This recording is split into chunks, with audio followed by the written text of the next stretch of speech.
अस्सलामुअलैकुम, welcome to my channel. I am Salim's lectures. आज बात करेंगे कोलिनर्जिक एंटागोनिस्ट के बारे में। प्रीवियस लेक्चर में भी कोलिनर्जिक एंटागोनिस्ट के बारे में ही डिस्कस किया था, जिसमें anti muscarinic agents and ganglionic blockers को डिस्कस कर चुके हैं।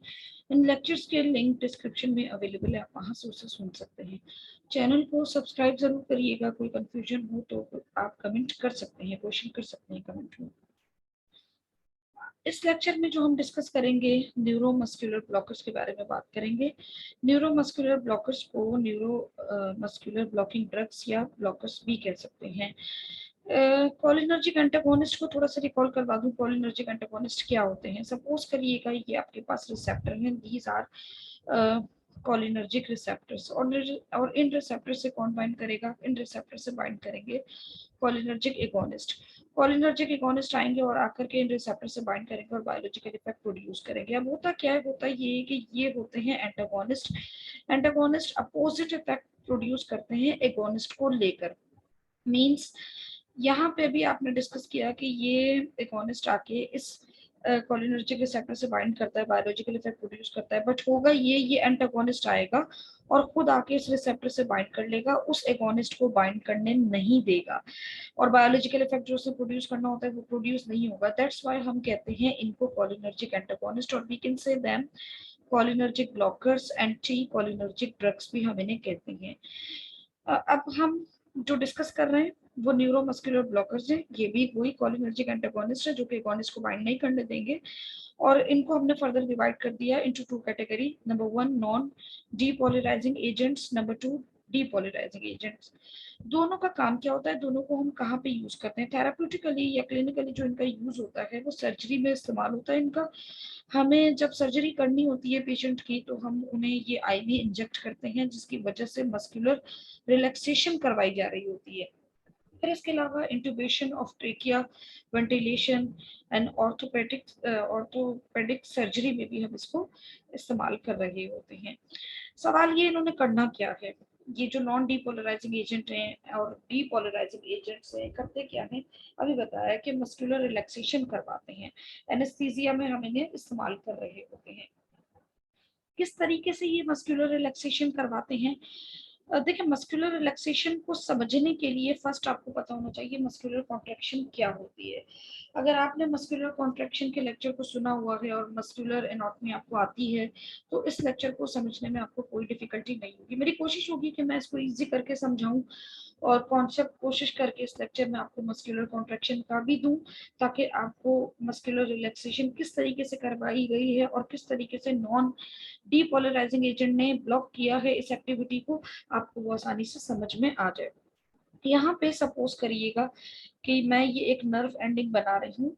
ये एक न्यूरॉन है और इसकी एंडिंग है, टर्मिनल पॉइंट है, और आपको मालूम है साइनेप्स कहलाता है, जंक्शन होता है, और यहाँ पे आपको वेसिकल्स दिखाई दे रही हैं। ठीक है, दीज वेसिकल्स कंटेन न्यूरोट्रांसमीटर, और कौन सा न्यूरोट्रांसमीटर है? यहाँ पे एसिटाइल कोलिन न्यूरोट्रांसमीटर मौजूद है। ये न्यूरोट्रांसमीटर कब रिलीज होगा? ये न्यूरोट्रांसमीटर आपको मालूम है कि जब एक्शन पोटेंशियल डेवलप होगा, प्रोड्यूस होगा, कोई भी नर्व इंपल्स आया, कोई भी स्टिमुलस से कोई भी फैक्टर सिग्नल आया और उसने आकर के इसको एक्टिवेट किया। अब ये वेसिकल्स मेम्ब्रेन के करीब होंगी, ओपन होंगी और रिलीज करेंगी एसिटाइल कोलिन को।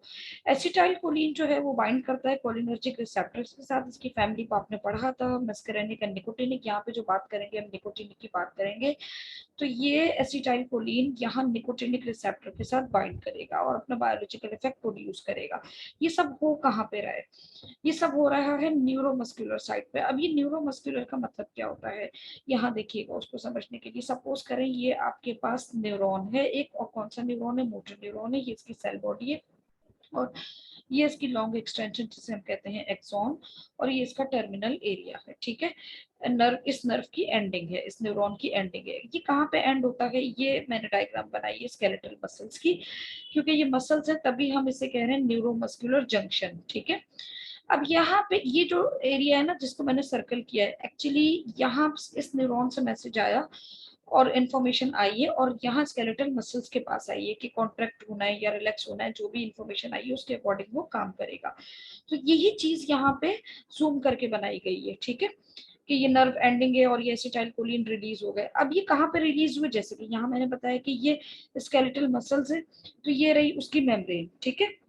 स्केलेटल मसल की एनाटॉमी अगर आपने पढ़ी हो, सार्कोलेमा वो लेयर होती है जिसने एनक्लोज किया हुआ होता है, और मायोफिब्रिल्स होते हैं, बाकायदा बंडल्स होता है पूरा, एक्टिन मायोसिन फिलामेंट प्रोटीन होती है जो कि रोल प्ले करती है स्केलेटल मसल की फॉर्मेशन में, तो वही कॉन्ट्रेक्शन में रोल प्ले करती हैं। अब यहाँ पे बात करती हूँ मैं, एसिटाइल नर्व इम्पल्स आया कोई, जिसके रिजल्ट में एसिटाइलकोलिन रिलीज हो गया और वो यहाँ निकोटिनिक रिसेप्टर के साथ बाइंड कर गया और बायोलॉजिकल इफेक्ट प्रोड्यूस हुआ। क्या सिर्फ यहाँ पे निकोटिनिक रिसेप्टर्स होंगे? नो, इस एसिटाइलकोलिन ने ना सिर्फ इन निकोटिनिक रिसेप्टर के साथ बाइंड करके बायोलॉजिकल इफेक्ट प्रोड्यूस किया, बल्कि यहाँ पे इस मेम्ब्रेन में आयन चैनल्स भी मौजूद होते हैं, और वो आयन चैनल इस एसिटाइलकोलिन के बाइंड होने के साथ ओपन हो जाएंगे।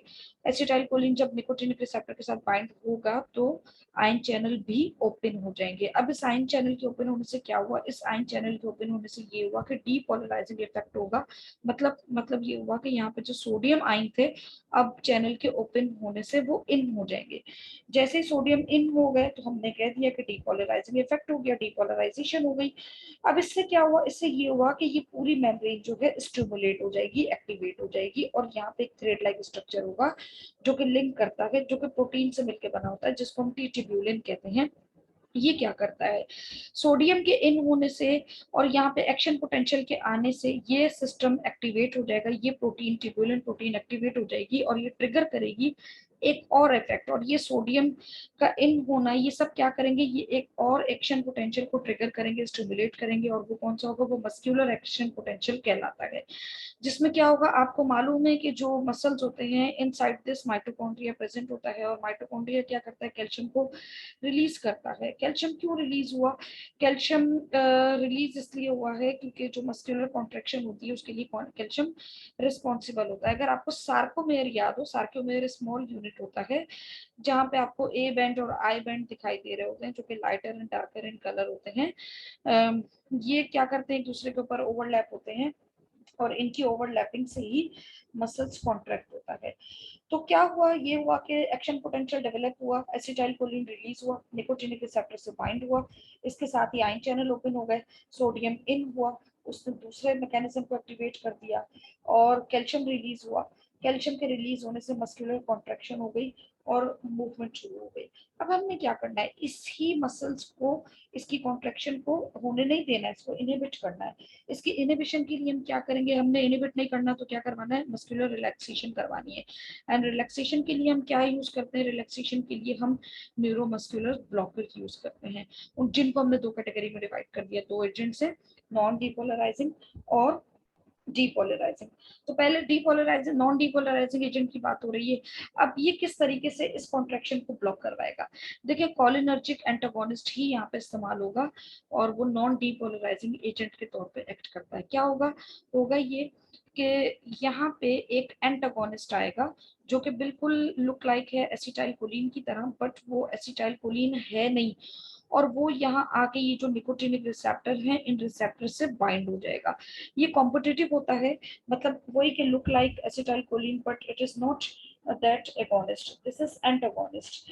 तो जब ये बाइंड हो जाएगा इस निकोटिनिक रिसेप्टर से, तो जो बायोलॉजिकल रिस्पॉन्स होना था वो होगा नहीं, यानी आयन चैनल ओपन नहीं होंगे, सोडियम इन नहीं होगा, और ये सारा होल मैकेनिज्म जो भी मैंने बताया ये सब नहीं होगा। ये बिल्कुल वही है, जैसे आपको एग्जांपल दूं छोटी सी समझाने के लिए, एंजाइम के पास एक्टिव साइट होती है और वहां पे आके सबस्ट्रेट बाइंड करता है, और वो सबस्ट्रेट जब उसकी एक्टिव साइट से बाइंड करता है तो एंजाइम सबस्ट्रेट कॉम्प्लेक्स बनता है और प्रोडक्ट बनते हैं। तो कॉम्पिटिटिव इनहिबिटर क्या करता था? वो उस सबस्ट्रेट की तरह ही होता था, और वो एंजाइम की एक्टिव साइट से आके बाइंड करता था, और फाइनल प्रोडक्ट जो बनना होता था वो नहीं बनता था, क्योंकि वो रियल सबस्ट्रेट नहीं है बट वो सबस्ट्रेट की तरह दिखता है। ठीक है, तो यहाँ पे एंटागोनिस्ट ने वही काम किया। अब जैसे ये यहाँ बाइंड होगा तो ये सारा मैकेनिज्म ब्लॉक हो जाएगा। अब इसकी फार्माकोकाइनेटिक्स की बात करते हैं। हमने जब इन ब्लॉकर्स को, इन कोलिनर्जिक एंटागोनिस्ट को, जो कि न्यूरोमस्कुलर ब्लॉकिंग एजेंट हैं, न्यूरोमस्कुलर ब्लॉकिंग ड्रग्स हैं, जब इन्हें ओरली दिया तो इनका जो इफेक्ट है वो काफी पुअर हमें शो हुआ, क्योंकि ये जीआई सिस्टम में वेल एब्जॉर्ब नहीं होते, पोअरली एब्जॉर्ब होते हैं। वाई? क्योंकि ये कंटेन करते हैं क्वाटर्नरी अमाइन ग्रुप। 2 या 2 से ज्यादा करते हैं। अब इतने ज्यादा जब क्वाटरनरी अमाइन ग्रुप होते हैं means having more positive charge, तो ये पोलर होते हैं, मोर पोलर होते हैं, इनका ज्यादा पोलर होना इन्हें लेस इफेक्टिव बनाता है, पुअरली एब्जॉर्ब होते हैं जीआई सिस्टम में, और यही वजह है कि ये मेम्ब्रेन को क्रॉस नहीं कर सकते। दैट्स व्हाई हम इन्हें आईवी रूट के थ्रू इंजेक्ट करते हैं। इन एजेंट्स को भी, कौन से एजेंट्स को, इन न्यूरोमस्कुलर ब्लॉकिंग एजेंट्स को भी हमने 2 कैटेगरी में फर्दर डिवाइड कर दिया। एक को हम कहते हैं जो नॉट मेटाबोलाइज हो, और दूसरे वो होते हैं जो इजीली मेटाबोलाइज हो जाते हैं। तो वो ड्रग्स जो मेटाबोलाइज नहीं होती कौन कौन सी हैं? टर्बोक्यूरेरिन, पैंक्यूरोनियम और मेट्रोक्यूरिन, इसके अलावा डॉक्साक्यूरिन, क्यूरियम, ये वो हैं जो कि मेटाबोलाइज नहीं होती, और जब स्टडी किया तो देखा कि ये एक्सक्रीट हो जाती हैं यूरिन में अनचेंज फॉर्म में। फिर हमारे पास वो ड्रग्स, वो एजेंट जो कि हैं तो नॉन न्यूरोमस्कुलर ब्लॉकर्स, वो मेटाबोलाइज हो जाते हैं very easily, rapidly, spontaneously in plasma. किस प्रोसेस से ये मेटाबोलाइज होते हैं? By the process of Easter hydrolysis. कौन है जो ईस्टर हाइड्रोलिसिस के थ्रू इजीली प्लाज्मा में मेटाबोलाइज हो जाता है स्पॉन्टेनियसली? एट्राक्यूरियम। बट जब एट्राक्यूरियम को आईवी इंजेक्ट करते हैं तो उसका साइड इफेक्ट ये कि वो हिस्टामिन जो है उसको रिलीज करवाता है, और हिस्टामिन जो है आपको मालूम है कि वो ब्लड प्रेशर को इंक्रीज करवाता है, कॉन्स्ट्रिक्शन करवा देता है, फ्लशिंग रिस्पॉन्स प्रोड्यूस करवा देता है। तो ये इसके इन साइड इफेक्ट की वजह से इसके इस्तेमाल को बहुत कम कर दिया गया, और इसी के आइसोमर को यूज करते हैं, दैट इज सिस एट्राक्यूरियम। ये इतना ज्यादा साइड इफेक्ट शो नहीं करता जितने एट्राक्यूरियम शो करता है। फिर हमारे पास मेटाबोलाइजिंग एजेंट में और कौन कौन से हैं? वैक्यूरोनियम, रॉक्यूरोनियम, जो कि डी एसिटाइलेटेड होते हैं लिवर में, बट किन के साथ? ऐसे पेशेंट जिनके पास लिवर डिजीज हो, जो कि ऑलरेडी लिवर पेशेंट हो, जब उन्हें हमने वैक्यूरोनियम और रॉक्यूरोनियम दिया, इंजेक्ट किया, तो ये अनचेंज फॉर्म में बाइल में पाए गए।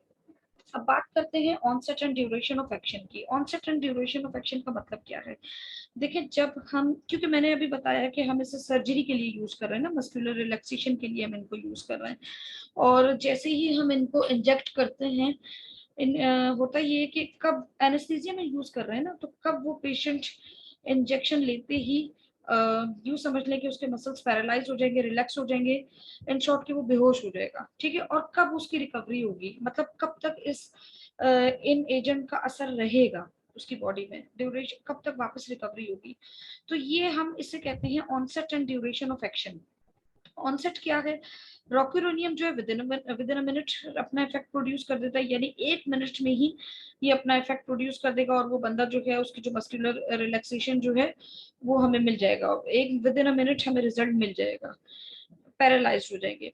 और 43 मिनट्स तक इसकी लॉन्ग लास्ट इसका इफेक्ट होता है, ड्यूरेशन ऑफ एक्शन ये अपना कर सकता है। इसी तरीके से वैक्यूरेनियम 2 मिनट्स ऑनसेट है, 44 मिनट इसका ड्यूरेशन ऑफ एक्शन है, लॉन्ग लास्ट इफेक्ट। ट्यूबिकुरेरिन में 2 मिनट्स, पैंक्यूरोनियम 3 मिनट्स, मेट्रोक्यूरिन 4 मिनट्स, और सबसे ज्यादा जो ड्यूरेशन ऑफ एक्शन है वो मेट्रोक्यूरिन का है, दैट इज 107 मिनट्स। अच्छा, अब इसका मतलब क्या है? इसको मैं अगर और इजी करके समझाऊं, देखिए सपोज कर लें आपके पास पेशेंट है and you are going to do surgery, और आपने उसको आईवी इंजेक्शन दिया, इनमें से कोई भी आपने ब्लॉकर्स को इंजेक्ट किया। जैसे ही आप इंजेक्ट करेंगे तो जो मसल्स हैं पैरालाइज होना शुरू हो जाएंगे, रिलैक्सेशन शुरू हो जाएगी। तो सबसे पहले जो पैरालाइज होगा, कौन से मसल्स होंगे?